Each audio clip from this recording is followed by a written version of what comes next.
beaucoup de choses ce matin.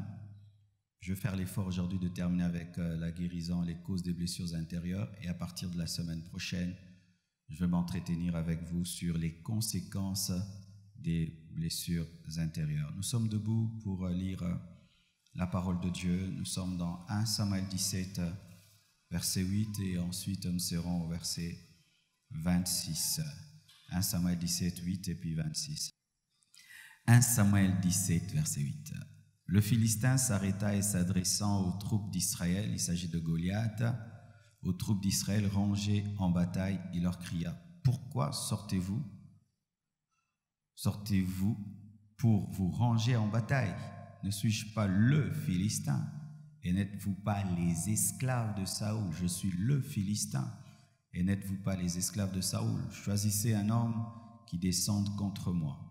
Verset 26, David dit aux hommes qui se trouvaient près de lui: que fera-t-on à celui qui tuera ce Philistin et qui ôtera l'opprobre de dessus Israël?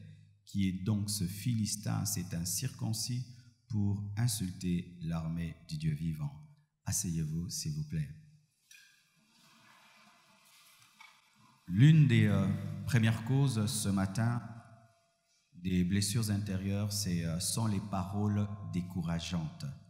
Les paroles décourageantes. Il y a déjà le terme découragement. Si tu étais nourri par des paroles de découragement depuis ton enfance, tu auras un problème avec ton âme. Et je viens de suivre une émission sur Internet des psychiatres, psychologues plutôt des enfants, qui interdisent aux parents de dire certaines choses à leurs enfants. Ils interdisent dire à un enfant: tu es nul. Quand un parent dit à un enfant: tu es nul, il se sent réellement nul. Des fois, on est étonné de voir un enfant qui échoue à l'école. Vous voyez qu'il a toute sa tête, il est intelligent dans tous les domaines, mais lorsqu'il va à l'école, il devient tout bête. C'est souvent parce qu'un jour, il a eu 0, il n'a pas réussi, et au lieu que son père ou sa mère puisse lui dire: fais mieux, étudie davantage, dit: tu es bête, tu es nul. Et chaque fois qu'il étudie, il entend la voix de ses parents retentir dans ses oreilles: tu es nul, tu es nul, tu es nul, et tu échoues toute ta vie. La plupart des temps, les parents ne savent pas comment se comporter face aux échecs de leurs enfants, oubliant qu'eux aussi ont échoué dans la vie. Vous voyez, des fois, les parents, on est vraiment des fois hypocrites avec nos enfants, comme si on avait toujours 10 sur 10 à l'école, on réussissait tout le temps parfaitement. Et nous oublions même comment nous nous sentions mal à l'aise lorsque nous étions des enfants et que tu ramenais un 3 sur 10 à la maison. Et nous avons des paroles terribles, comme si un échec à l'école devient un échec dans la vie. Et rien que ton comportement, tes paroles de découragement peuvent faire qu'un enfant qui était appelé à devenir un grand professeur d'université arrête ses études parce que son père lui a dit qu'il est nul. Et pas seulement nos parents, nos amis aussi. Certains ont eu des amis qui étaient des champions en découragement. Tu ne pourras pas, tu ne sauras pas, tu n'es pas capable, tu ne pourras pas, tu ne sauras pas. Et la voix de cet ami t'a accompagné toute ta vie. Et aujourd'hui, tu n'es pas un grand homme parce que tu as beaucoup écouté quelqu'un qui avait des paroles de découragement. Il a affaibli ton âme et ton âme est incapable de se battre. Et pas seulement les amis, des étrangers, pas seulement des étrangers, la vie elle-même. Et nous voyons là l'histoire de Goliath. La force de Goliath n'était pas d'abord sa taille, la force de Goliath n'était pas d'abord ses muscles. La plupart des temps, les gens croient que la plus grande stratégie de Goliath, c'était ses muscles et sa taille. Archi faux. Goliath était un grand stratège. Il se battait avec les paroles. Avant la bagarre, il insultait d'abord. Et je t'assure, quelqu'un qui t'insulte avant de te taper, et si tu crois en ces insultes, il t'a déjà tapé à demi. Amen. Et qu'est-ce qu'il disait à l'armée des Israélites? Il dit: moi, je suis le Philistin, mais vous, vous êtes les esclaves de Saoul. C'est-à-dire quoi? Vous ne pouvez pas vous battre avec moi parce que moi, je suis libre, mais vous, vous êtes des esclaves. Et cette parole a trouvé un écho dans les Juifs, de sorte que personne n'osait l'affronter. Et ils avaient totalement oublié qu'ils avaient un grand Dieu parce qu'ils avaient entendu les paroles de découragement.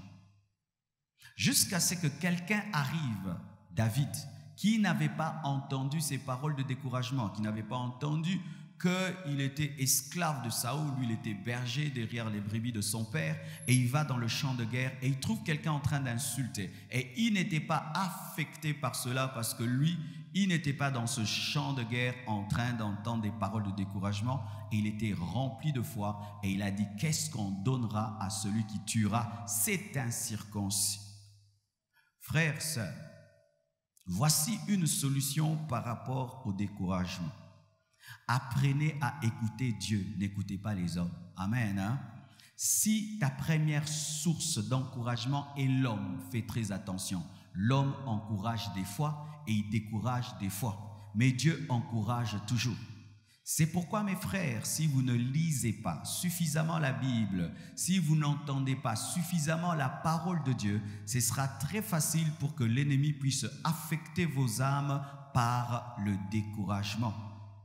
David avait des moments d'intimité avec Dieu, il entendait Dieu et il savait qu'il était un oint de Dieu, qu'il était un homme avec une alliance avec le Dieu vivant, et il ne pouvait pas dire qu'il était l'esclave de Saoul, car un juif n'est esclave de personne. Est-ce que vous lisez la Bible? Est-ce que vous vous nourrissez suffisamment de la parole de Dieu? Dès le matin, frère, écoute la parole, lis la parole. Et si tu ne sais même pas méditer, il y a maintenant aujourd'hui des Bibles en audio. Tu mets la Bible en audio qui t'encourage. Et ainsi, de la même manière que le serpent de Moïse a pu avaler le serpent des Égyptiens, la parole d'encouragement va avaler la parole de découragement. Nourrissez-vous de la parole de Dieu. Écoutez des prédicateurs qui vous encouragent, des prédications qui vous stimulent. Lorsque tu es KO, tu écoutes cette parole et ça te relève. Alléluia. Sachez ceci, mes frères et sœurs, qu'il sera impossible à un homme découragé de t'encourager. Il sera impossible à un homme qui doute de te donner la foi. Et lorsque tu attends recevoir ton potentiel ou ton énergie d'un homme qui doute et qui a peur, eh bien tu auras des problèmes. Car des fois même nos propres parents ont leurs doutes. Ton conjoint a ses doutes, ta femme a ses doutes, et tu attends que ce soit ta femme, ton mari, tes parents, tes amis qui puissent te remplir de foi alors qu'eux-mêmes ont des doutes dans leur vie.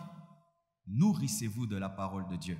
Méditez la parole de Dieu. Écoutez Dieu, n'écoutez pas les hommes, et jamais vos âmes ne seront touchées par le découragement. Quoi que tu me dises sur ma vie, je ne croirai jamais. Pourquoi? J'ai trop entendu Dieu sur moi que même si tu me dis, pasteur, tu vas échouer dans le ministère, pasteur, ça n'ira pas, tu vois le Congo, le ministère, ça entre là et ça sort là. Pourquoi? J'ai entendu Dieu. Je sais où je vais et ce qu'il m'a dit. Amen. Hein? Une autre chose qui amène la blessure, des blessures intérieures, c'est la séparation. Dans Actes 15, versets 37, 38 jusqu'à 40, on nous parle d'une des plus grandes séparations dans la Bible. Dans la Bible, il y a des séparations qui sont vraiment très connues, comme la séparation d'Abraham et de Lot. Mais il y a aussi une séparation dont nous ne parlons pas souvent, c'est la séparation de Paul et Barnabas. Pour ceux qui ne savent pas, Paul et Barnabas ont fini un jour par se séparer. Les grands apôtres, les grands prédicateurs remplis de l'Esprit se sont séparés. Amen. Acte 15, 37. Barnabas voulait emmener aussi Jean, surnommé Marc. Mais Paul jugea plus convenable de ne pas prendre avec eux celui qui les avait quittés depuis la Pamphylie et qui ne les avait point accompagnés dans leurs œuvres. Ce dissentiment, malgré qu'ils étaient spirituels, il y a eu un dissentiment. Les gens pensent que là où il y a beaucoup d'onction, on s'entend toujours. Non, non, non.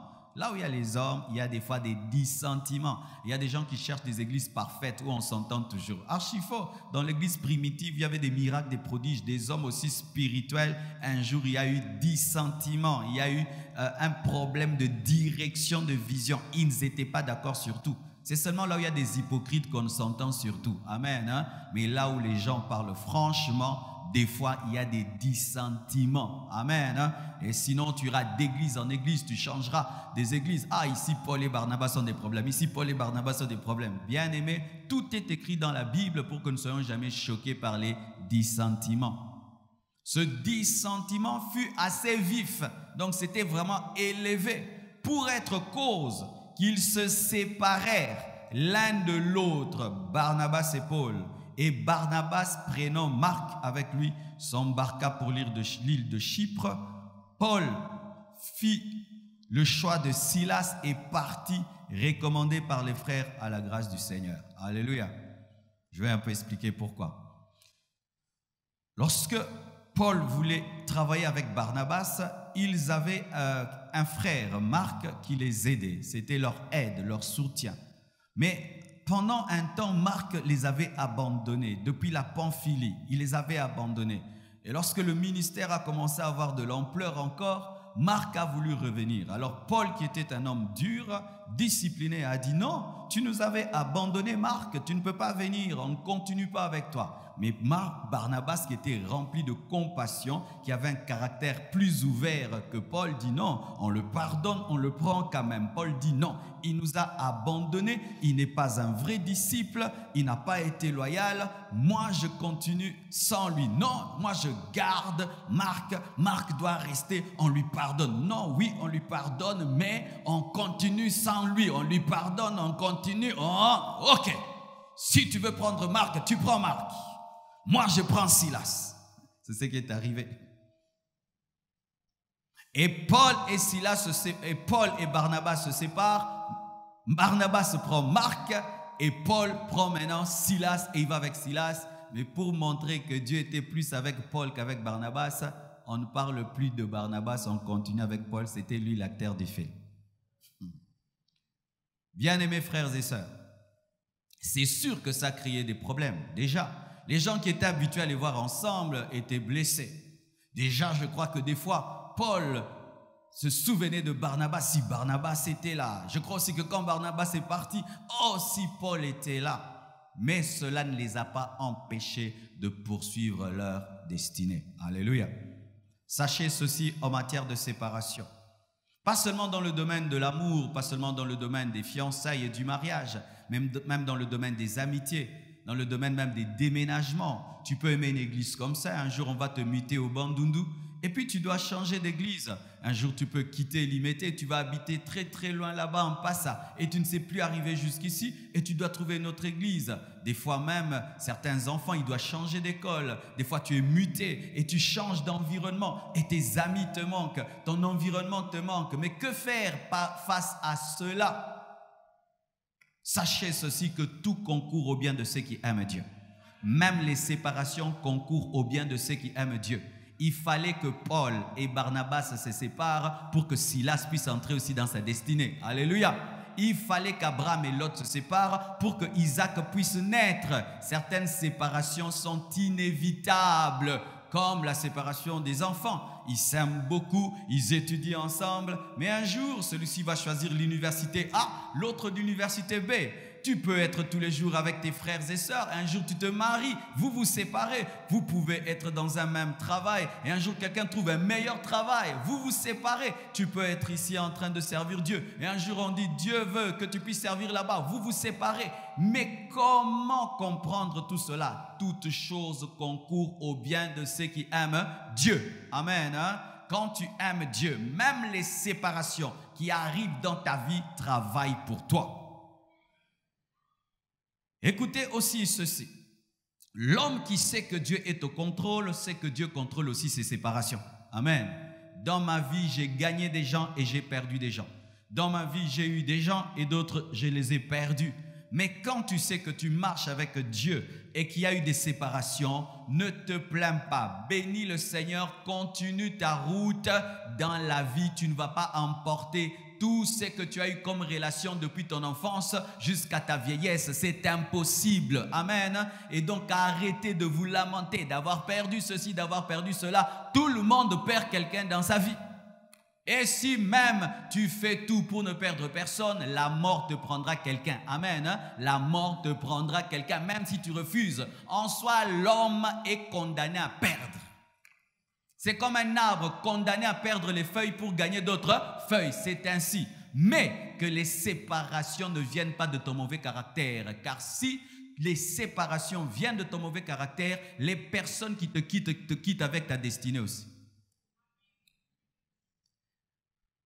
En matière de séparation, il faut que les séparations viennent de Dieu. Il faut que les séparations viennent des temps et des circonstances. Mais lorsque tu perds les gens parce que tu as des défauts, et tu as des défauts, et tu as des défauts, tu risques de perdre David. Alléluia. Tu risques de perdre un David. Tu risques de perdre quelqu'un qui est utile, important dans ta vie. Imaginez que Ruth se soit séparée de Naomi avant de rencontrer Boaz. Elle aurait perdu Boaz. Amen. Alors frères, sœurs, si tu sens dans ta vie que tu perds des relations parce que tu as un problème de caractère et tu as des blessures qui blessent les gens, tu dois changer car tu n'atteindras jamais ta destinée en perdant des personnes utiles. Mais si ce sont des séparations inévitables, frères et sœurs, bénis le Seigneur, continue la route. Amen. Hein? Continue la route, Dieu est au contrôle, il sait pourquoi tu as perdu cet ami, ce frère, ce membre de famille, quelqu'un que tu as aimé, quelqu'un qui est parti, bénis le Seigneur. Amen. C'est pourquoi lorsque Judas devait vendre Jésus, Jésus ne s'est jamais plaint, il lui dit, fais ce que tu dois faire parce que c'était dans le plan, car il est impossible qu'il soit ressuscité sans être vendu. Alléluia. Ne cherchez pas toujours à garder tout auprès de vous, car des fois tu risques de garder l'autre qui empêche Isaac de naître, car c'est l'autre qui rend Sarah stérile. Car lorsque Lot est parti, Sarah a engendré. Vous comprenez ce que je dis?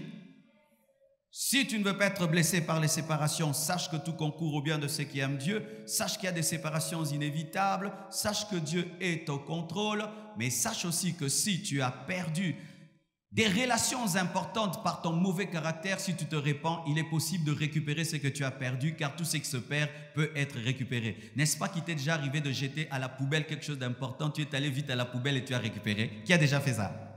Tout le monde a déjà fait ça. Alléluia. Et tu peux aussi, par ta repentance, récupérer des choses que tu as perdues, mais il te faut de l'humilité. Dites humilité.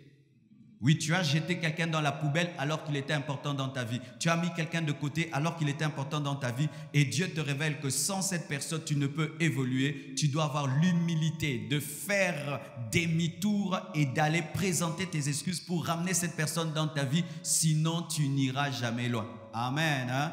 Tout ce qui est perdu peut être récupéré. Amen.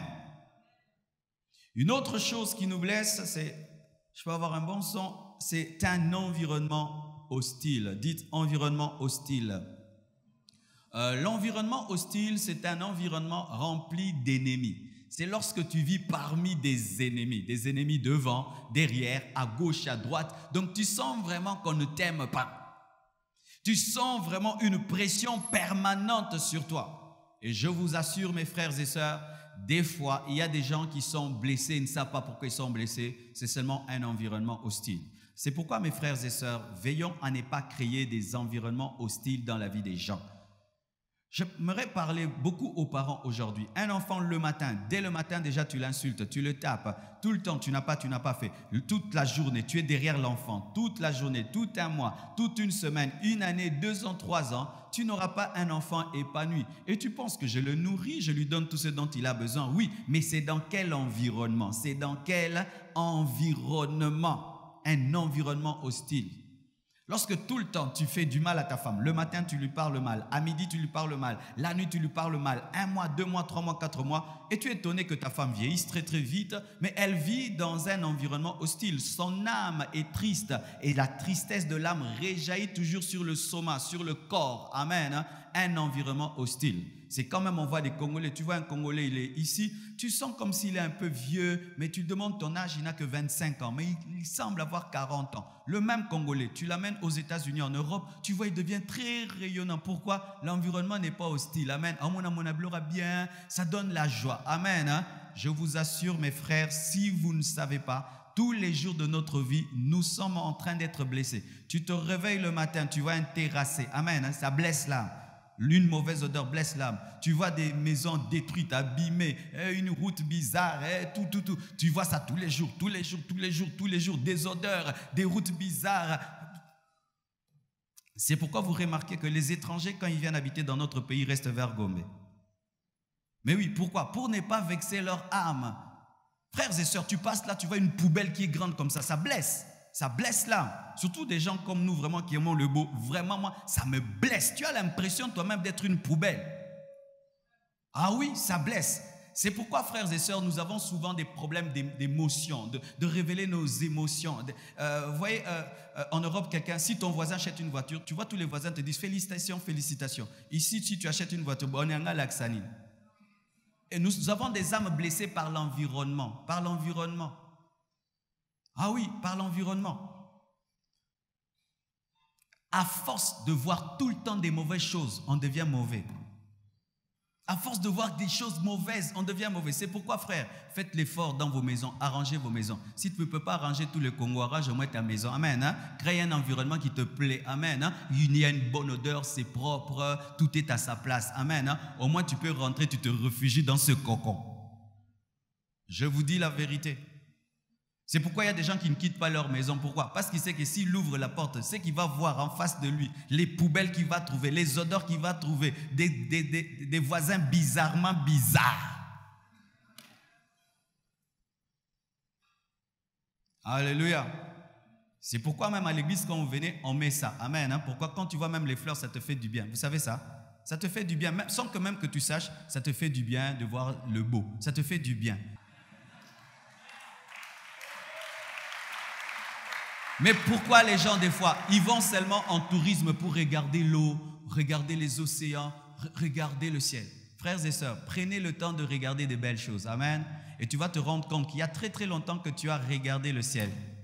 Oui, nous n'avons même plus le temps de regarder le ciel. Prenez le temps de regarder le ciel parce que le ciel est toujours balayé. Il n'y a pas de poubelle céleste. Regardez le ciel, contemplez les plantes, contemplez la création de Dieu. Car si tout le temps vous regardez les caniveaux non curés, vous regardez tout ça, vous regardez bien-aimé, au moins comme bien été.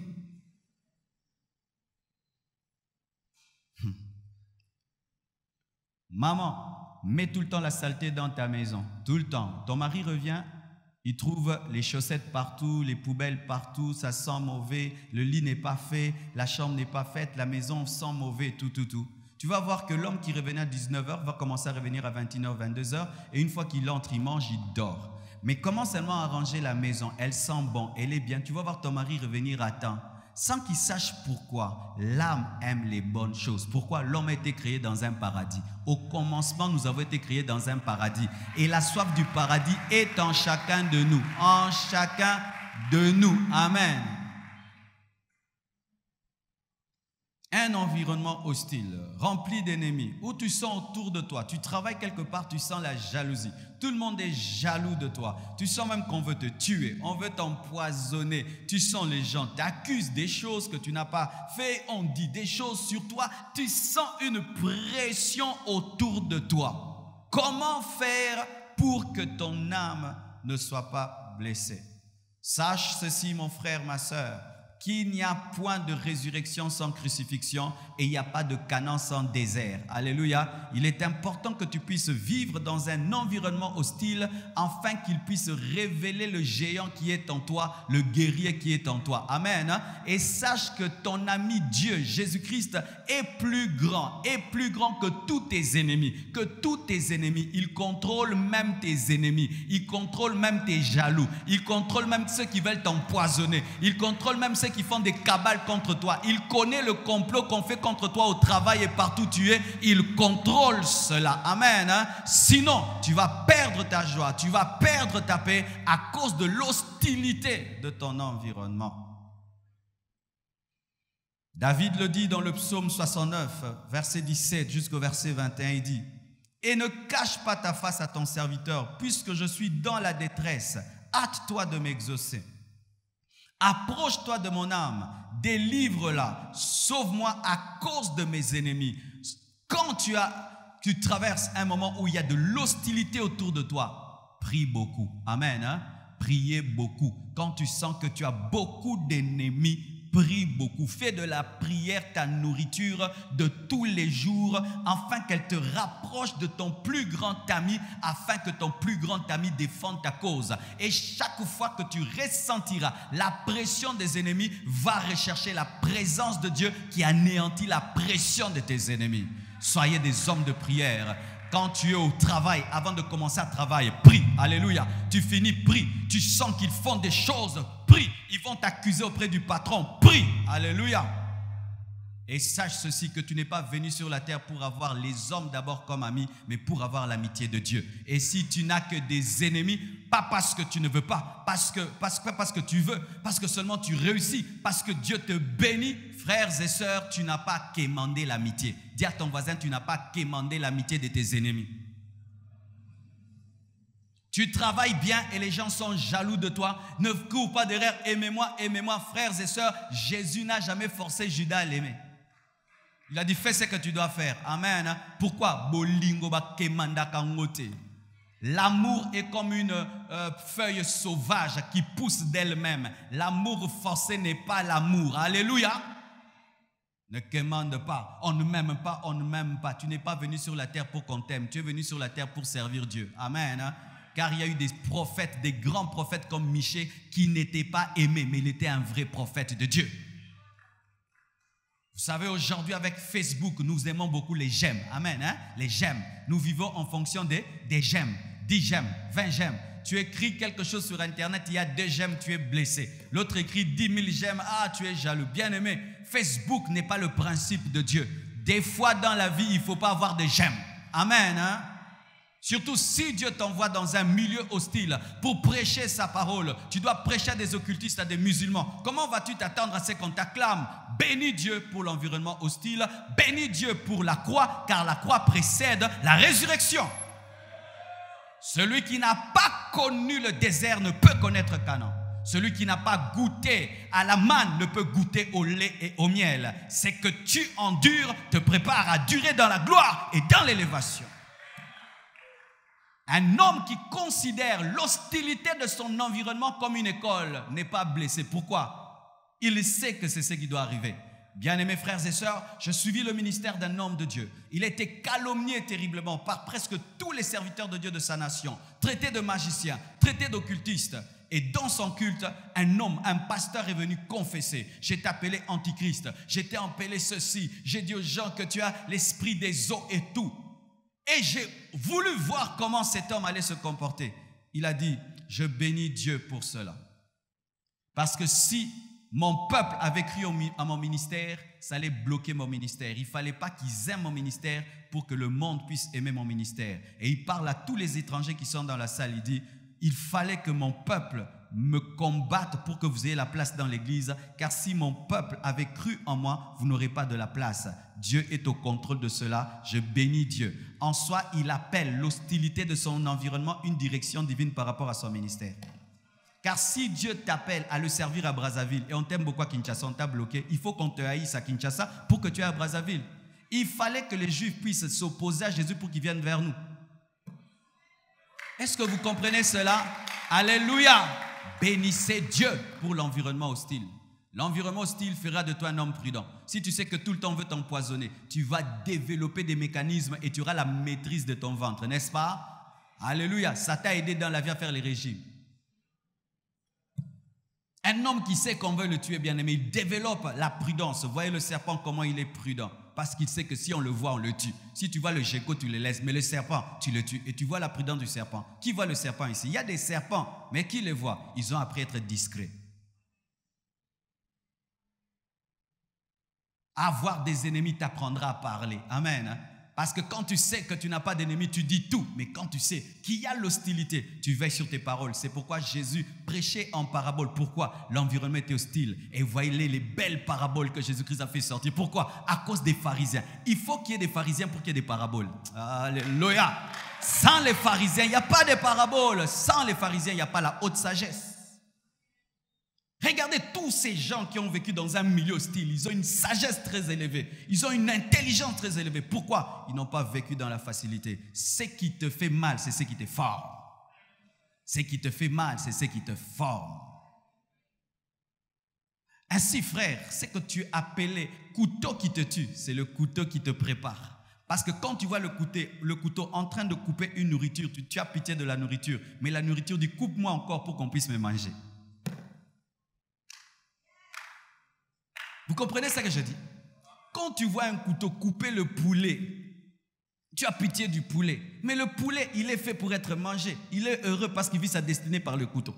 Alors quand toi, tu passes par des mauvais moments et tu as des ennemis, que vois-tu? Tu vois le couteau qui permet à ce qu'on te prépare ou le couteau qui te tue? Vois le couteau qui permet à ce qu'on te mange.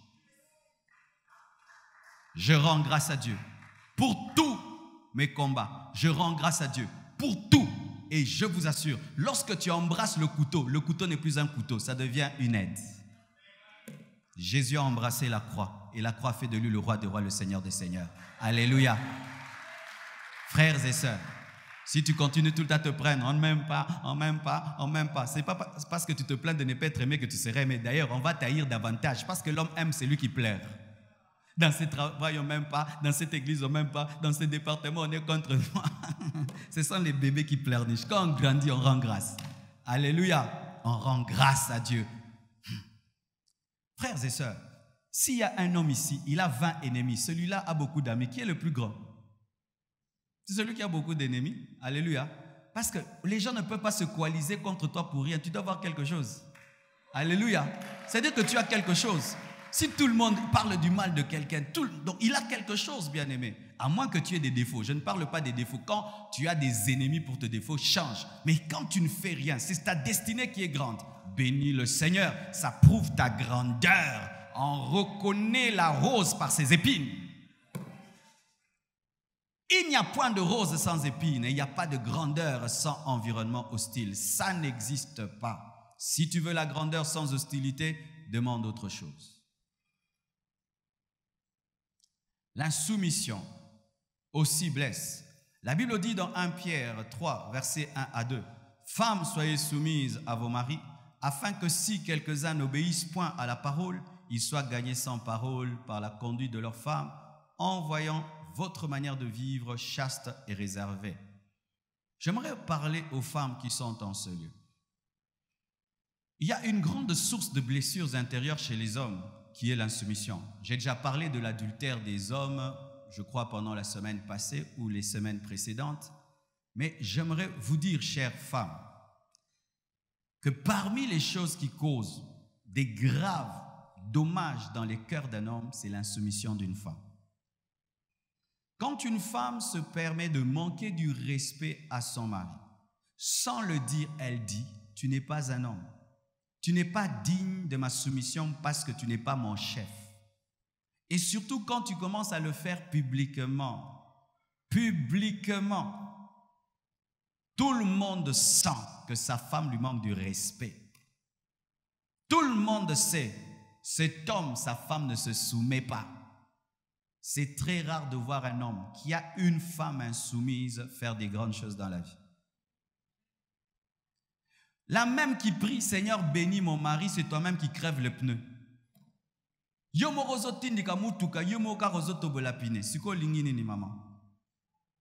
En train de prier, Seigneur, bénis mon mari, qui devienne grand. Mais c'est toi tous les jours qui lui prouve qu'il n'est pas un homme. Il t'envoie faire ceci, tu ne fais jamais. S'il parle, toi aussi tu réponds. Et tu veux que cet homme-là, lorsqu'il ira au travail, qu'il ait l'assurance. Mais tu l'as déjà paralysé depuis la maison par ton caractère. Il dit ceci aux enfants, toi tu changes cela. Mais tu veux que ce soit un papa autoritaire. Comment tu veux que ton mari soit autoritaire sur les enfants si chaque fois tu changes les ordres qu'il donne à la maison? Écoutez ceci, chère maman. Le bonheur dans le mariage, ce n'est qu'à deux. Vous m'entendez? Seulement à deux. À moins que tu sois célibataire, tu peux être une femme seule, célibataire heureuse. Mais quand tu t'es marié, c'est impossible d'avoir un parfait bonheur quand tu maltraites quelqu'un. À moins que tu sois sorcière. Mais une femme normale, hein, n'est pas heureuse lorsqu'elle rend malheureux un homme. Et automatiquement, tu perds ton bonheur. Ou tu vois l'homme devenir petit, tu sens même en lui, il n'a plus d'assurance. Pourquoi? Sa femme lui manque tellement de respect. Chères femmes, certains hommes n'ont jamais voulu être des adultères. C'est l'insoumission qui les pousse vers l'adultère. Vous savez quoi? Tellement que la nature masculine est consommatrice de soumission. C'est ainsi, nous sommes ainsi. Ça fait qu'on devient tellement sensible à quelque chose qu'on n'a pas. Alors quand quelqu'un est un jeune en matière de soumission, ça fait 5 ans d'insoumission. Il a consommé la soumission il y a 5 ans. Alors il va au travail, il voit seulement une femme être soumise. Oui, chef, à vos ordres, chef. Donnez-moi l'amen. Je suis pasteur et je peux vous dire qu'aujourd'hui dans les églises, il y a autant d'adultères que dans le monde. Si vous pensez que vos maris, parce qu'ils rebababa, chikababa, ils ne peuvent pas être attirés par une autre femme et vous pouvez faire ce que vous voulez, vous êtes en train de détruire vos mariages, chères sœurs. C'est pourquoi je dis toujours ceci aux sœurs. Si tu sens que tu es insoumise, ne te marie pas. Amen. Hein? Je vous dis la vérité. Mais maintenant, j'aimerais parler aux hommes qui souffrent d'insoumission. Amen. Hein? Papa, que peux-tu faire quand tu as une femme, maman et oiseau? Une femme rebelle. Comment faire pour qu'elle ne te tue pas? Amen. Hein? Car une femme insoumise peut te tuer. Elle peut te tuer, elle te démoralise, tes affaires tombent, ton ministère tombe, ta vie tombe. Quand tu es devant elle, tu es rien. Voici ce qu'il faut faire. Si ta main est une occasion de chute pour toi, coupe-la. Je ne dis pas divorce. Ça veut dire quoi? Deviens insensible à son insoumission. Deviens insensible à son insoumission et sache ceci, que même si ta femme ne reconnaît pas que tu es chef, c'est toi le chef. Amen. Hein? Parce que si c'était elle, Dieu allait la créer homme. Amen. Hein? Donc Dieu t'a établi chef et tu es leader, que ta femme soit rebelle ou pas, tu es. Amen. Hein? Donc même si elle veut faire un coup d'état, tu fais le contre-attaque des coups d'état.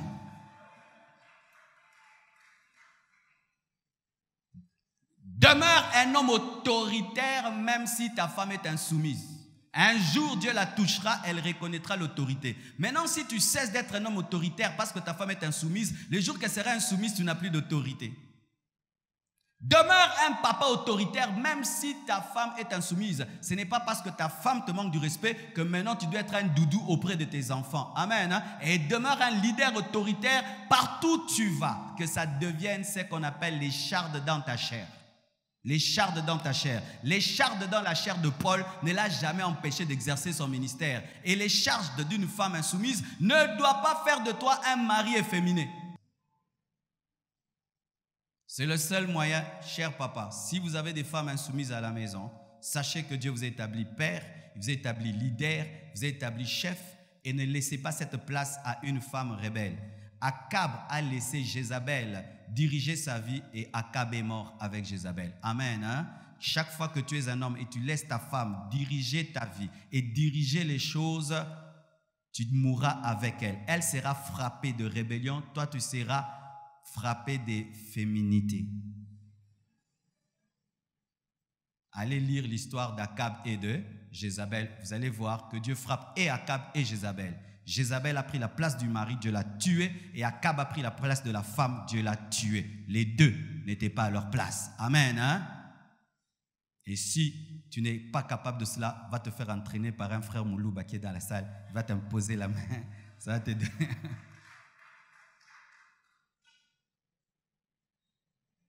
Amen. Mais oui, bien aimé, cette tribu a quelque chose à nous enseigner, même s'ils exagèrent. Amen. Hein? Vous, il faut doser. Amen. Parce que vous exagérez, mais ils ont aussi quelque chose à nous apprendre parce que les hommes chez eux quand même sont conscients qu'ils sont des hommes. Amen. Hein? Ah oui, même s'ils exagèrent, mais quand même, hein, leurs hommes sont conscients qu'ils sont des hommes. Amen. Et c'est pourquoi même beaucoup de tribus veulent épouser là-bas. Pourquoi? Parce qu'ils ont été capables de bien éduquer leurs femmes, elles sont soumises. C'est comme ça que tu détruis ton couple. Et puis tu aimerais que ton mari te donne des cadeaux, tu aimerais que ton mari soit tout le temps heureux. Comment un homme peut être heureux avec une femme insoumise? Comment tu veux qu'un homme rentre tout le temps à la maison avec une femme qui va lui manquer du respect? Et tu veux que ton mari puisse amener ses amis à la maison? Jamais, jamais. Voici une autre chose, la chute. La chute amène des blessures. Je vous donne l'histoire d'Achitophel. Dans 2 Samuel 17, verset 23, la Bible dit: Achitophel, voyant que son conseil n'était pas suivi, scella son âme et partit pour s'en aller chez lui dans sa ville. Il donna ses ordres à sa maison et il s'étrangla. C'est ainsi qu'il mourut et on l'enterra dans le sépulcre de son père. Qui est Achitophel? Achitophel, c'est parmi les grands hommes de la Bible. Beaucoup de gens ne le connaissent pas. Achitophel fut le conseiller de David. Et c'était un homme, lorsqu'il donnait un conseil, la Bible dit que son conseil valait un ainsi dit le Seigneur. Vous imaginez le niveau? Donc lui, quand il te donne un conseil, il n'a pas besoin de dire Dieu m'a dit. Il te dit seulement fais ça. Mais quand il te dit, c'est Dieu qui parle. Mais lorsque Absalom s'est rébellé contre son père, Absalom a pris Achitophel. Achitophel, au lieu de suivre David, a suivi Absalom. Et quand seulement David a su qu'Achitophel est avec Absalom, il a dit c'est fini. On ne gagnera jamais face à Absalom parce que Achitophel, quand il donne un conseil, c'est Dieu. Il est un stratège terrible. Nous avons perdu la guerre. Et vous savez comment, alléluia, dans la Bible il y a tout, comment David a pu renverser Absalom? Il a envoyé quelqu'un à côté d'Absalom pour contredire les conseils d'Achitophel. Parce que si la force de l'autre, ce sont les conseils, il faut aussi envoyer un autre conseiller.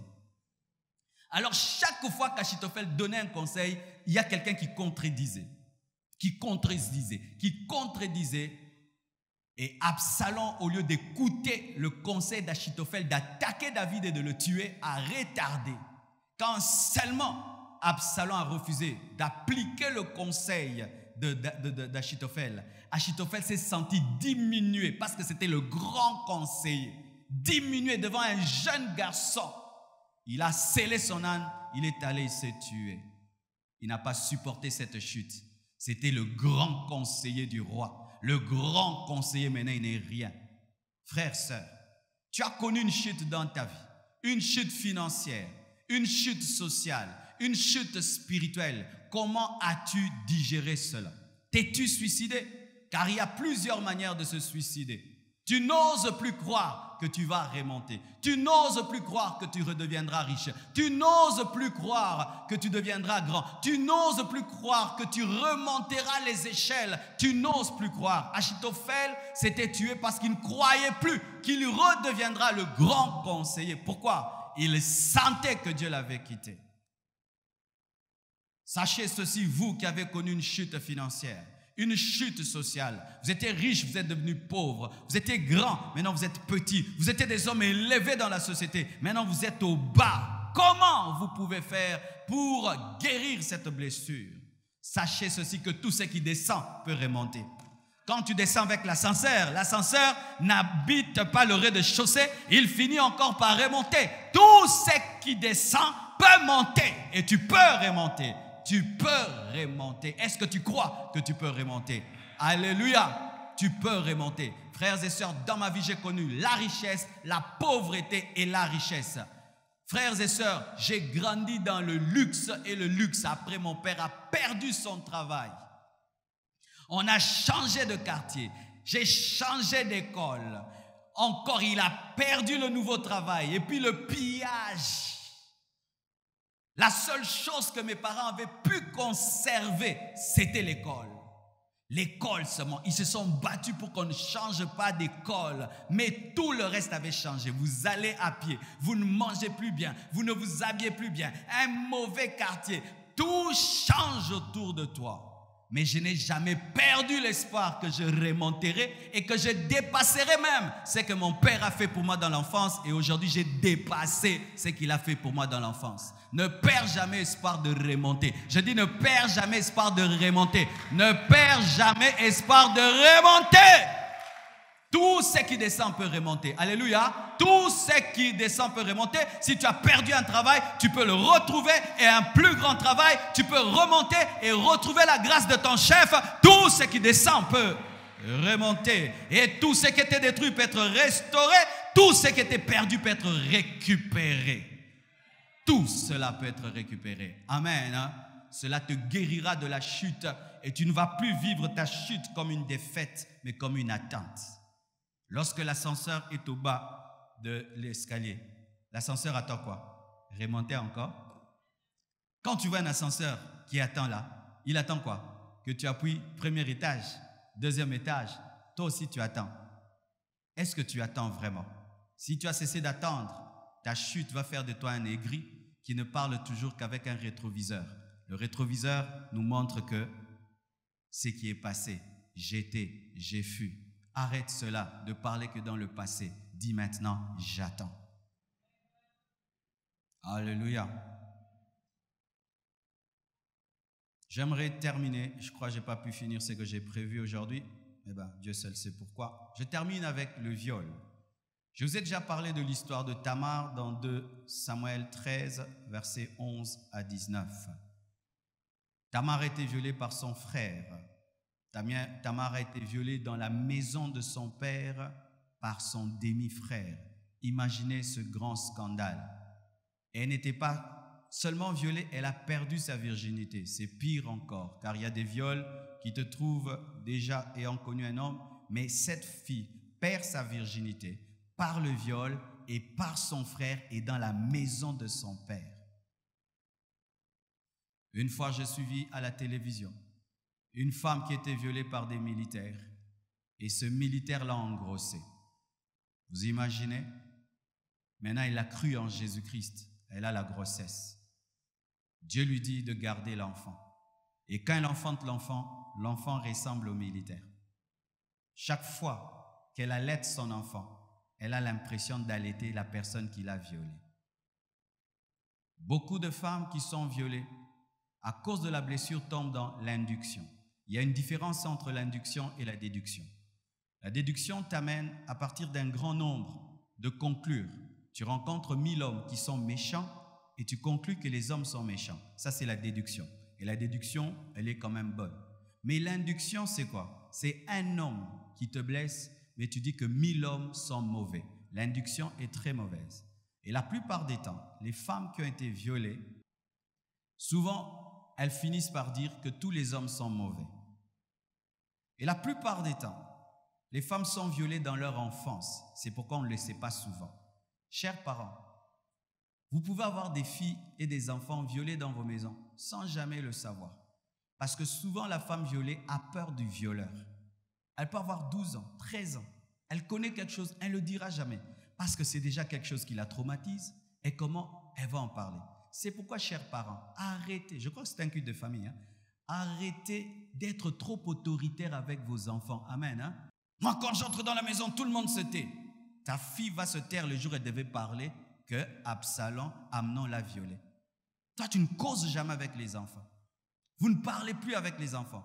Vous pensez qu'un enfant n'a besoin que de le nourrir, de le vêtir, de le nourrir. Il faut causer avec les enfants. N'est-ce pas que nous qui sommes ici, nous avons commencé les relations intimes très très jeunes, n'est-ce pas? La plupart, très très jeunes. Très très jeune, tu vas chez des cousins, tu vas chez des cousines, oh les jeux de ceci, des papas, des mamans, et des choses se passent, et tu rentres à la maison, les parents ne savent rien. Pourquoi? Ils ne causent pas. Mais quand je cause tout avec mon fils, chaque fois qu'il revient de l'école, c'était comment? C'était comme ça, c'était il m'a provoqué, je l'ai poussé. Tu l'as poussé? Comment tu l'as poussé? Il ne faut pas dire, ne pousse pas, à Rolobagnon sauter, tu casses les ça. Tu es un enfant de Dieu, tu pousses. Non, tu as poussé pourquoi? Non, c'est lui qui a commencé, il m'a poussé 10 fois. Et puis après, j'ai dit, je dois réagir. Ok, là, tu t'es protégé. Ah oui? Moi, j'apprends mes enfants de ne pas attaquer les gens. J'apprends mes enfants de ne pas insulter. J'apprends mes enfants de ne pas être brutal. Mais j'apprends mes enfants à se défendre. Parce qu'un jour, si un enfant tape ton enfant tous les jours, il le tape, et ton enfant ne le maîtrise pas, il va ajouter. Un jour, il va prendre un bic, il va lui mettre dans l'œil, et tu auras un enfant borgne. Alors moi, j'ai dit à mon petit, comme il est costaud là, tu le bouges un peu, il sent l'énergie. Il comprend qu'on ne blague pas avec Oracle.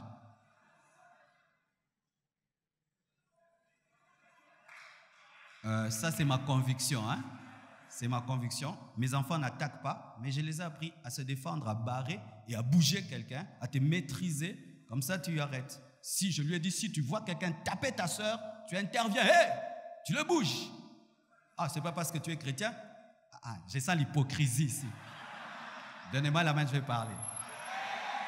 Cher papa, tu rentres à la maison, tu trouves quelqu'un sur ta femme en train de la taper. Tu vas faire quoi? Herekama shege baba. Yeke mama, Père, délivre ma femme. Qui va faire ça? Qui va faire ça? Souvent les chrétiens sont des hypocrites.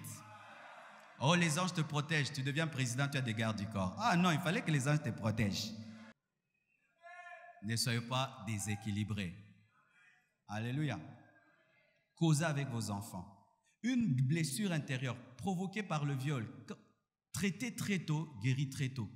Mais quand une fille a été violée à 7 ans, jusqu'à l'âge de 30 ans, elle n'a jamais parlé, elle ne l'a jamais dit. Peut-être qu'elle est devenue frigide sans le savoir. Elle se marie, elle ne satisfait pas son mari, elle n'aime pas son mari, parce que quand elle est avec son mari, elle pense à cet homme. C'est pourquoi il y a beaucoup de couples qui souffrent. On pense que ce sont des démons, mais ce sont des blessures causées par le viol. Et si tu as violé une femme en ce lieu, et qu'elle est vivante, que tu la rencontres, il faut lui demander pardon. Tu ne peux savoir combien tu vas la guérir. Amen. Hein? Si tu as violé une femme dans ta vie, quand tu étais païen, le diable t'a rempli, prends le courage. Vraiment, même si tu peux t'agenouiller, demande-lui pardon. Parce que tu lui as pris l'une des choses les plus précieuses dans la vie d'une femme. Amen. Hein? Demandez pardon. Demandez pardon. Mais si, ma sœur, la personne n'est pas revenue pour te demander pardon et qu'elle nie même, il faudrait que tu pardonnes. Tu sais pourquoi? Parce que le fait seulement d'être violé, l'ennemi t'a eu une fois. Mais si tu tombes dans la rancune, il t'a eu 2 fois. Et quand tu tombes dans la rancune, Dieu ne te pardonne plus, car il est écrit, pardonne-nous nos offenses comme nous pardonnons à ceux qui nous ont offensés. Il faudrait que tu pardonnes aux violeurs, que tu tournes la page, même s'il y a eu des graves conséquences.